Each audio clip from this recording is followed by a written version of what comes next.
It's 11 minutes to 6. Thursday marks 75 years from the start of Operation Overlord, D-Day, June the 6th, 1944. The anniversary will be marked this week, and we'll be marketing ourselves over the next few days by hearing voices from some from different countries who were there. We're going to start with an American voice today. More than 34,000 soldiers from that country landed on Omaha Beach, and among them was a young soldier named Jake Larson. For 75 years, Jake refused to speak about his time in the war, despite being awarded the Bronze Medal and the Legion of Honor. But now, aged 96 and a half, the last surviving member of his unit, he's returning to France to visit the graves of his fallen comrades. Emma Jane Kirby heard his story.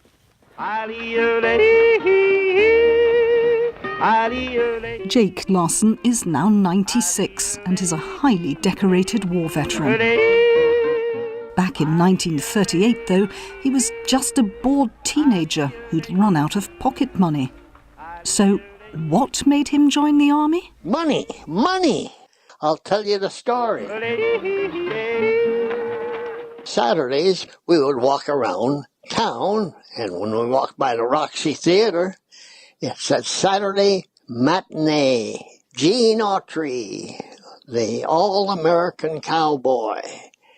10 cents matinee. Between us, we didn't have 1 cent. My cousin says, Jake, let's join the National Guard. They're trying to fill the unit. He says, when we go down there and they look at you and say, how old are you? Just say, 18, sir. And so it was that aged just 15, Jake began his military career. At 18, he was already a sergeant in the US Army's 34th Infantry Division. And when somebody found out he could type, he was quickly transferred to England to work as a clerk on the top-secret Normandy invasion plans. That's how he was one of the first soldiers to land at Omaha Beach. It was time for us to go in.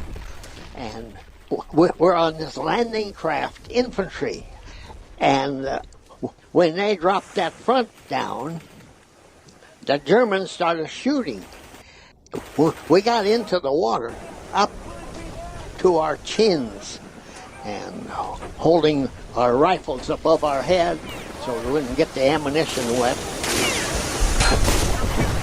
And every once in a while, you'd see a puff of water shoot up, and you knew that somebody had stepped on a landmine.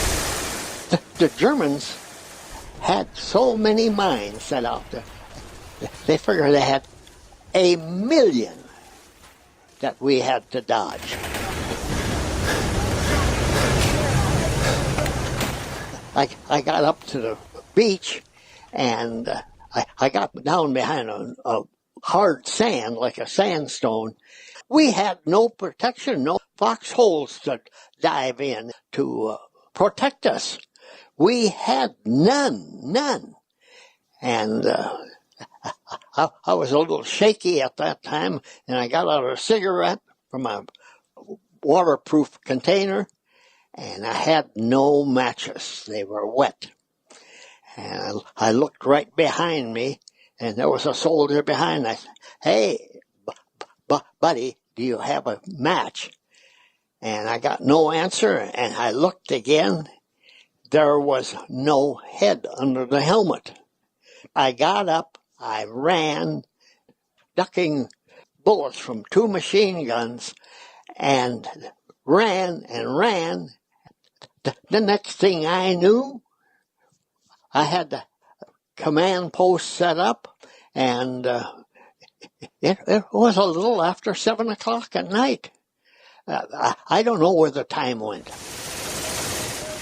Dropping with exhaustion, Jake began to dig a hole to sleep in for the night. But his commanding officer had other plans for him. Sergeant, he says, you are going to be in charge of the night shift from 7:30 at night to 7:30 in the morning. And it's going to start right now. Man, I was dead on my feet.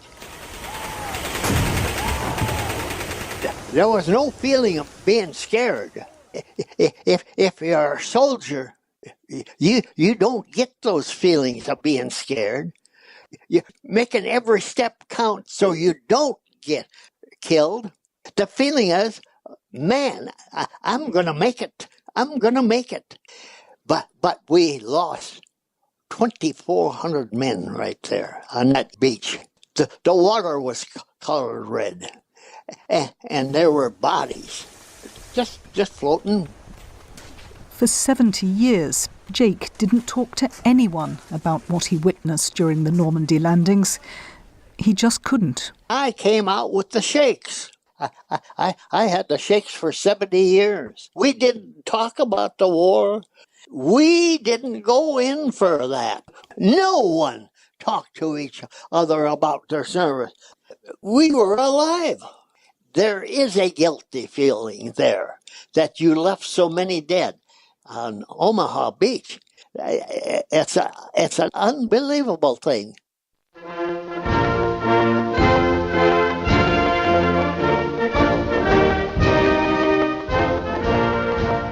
France awarded Jake the Légion d'honneur for his part in the liberation of their country. But unbeknown to the French, the gratitude goes both ways. As Jake worked nights, he had to sleep in the day, but the constant raging battles kept him awake. That's until he befriended the locals. They gave us hugs and like camembert cheese, champagne. Wow, man, I used to drink a whole bottle of that champagne in the morning when I was trying to go to sleep because everything was wide open. They were shooting at us and shooting back, and I had to sleep. I had to get my rest. And that champagne was quite a thing. You drink a bottle of that, you could fall asleep. It was amazing stuff. I'm back in the saddle again, out where a friend is a friend. I outlived everybody else. Think of that. Think of that. They gave their lives, and the 75th anniversary, I'm going back to the cemetery where these guys that I was walking over, dead, are buried. And I'm going to express my thanks to them for their sacrifice, for sparing me. Whoopie-tie-I, I go my way, back in the saddle again. I say there is a God. I'm not much of a going to church. I don't belong to any church. But I found out that you can look up at any time, and somebody is listening up there. And I'm living proof of that. It's a blessing for me to tell you these stories. God, am I lucky? Am I ever lucky? Whoopie-tie-I, yeah, I go my way, back in the saddle again. American D-Day veteran Jake Larson talking to Emma Jane Kirby. And tomorrow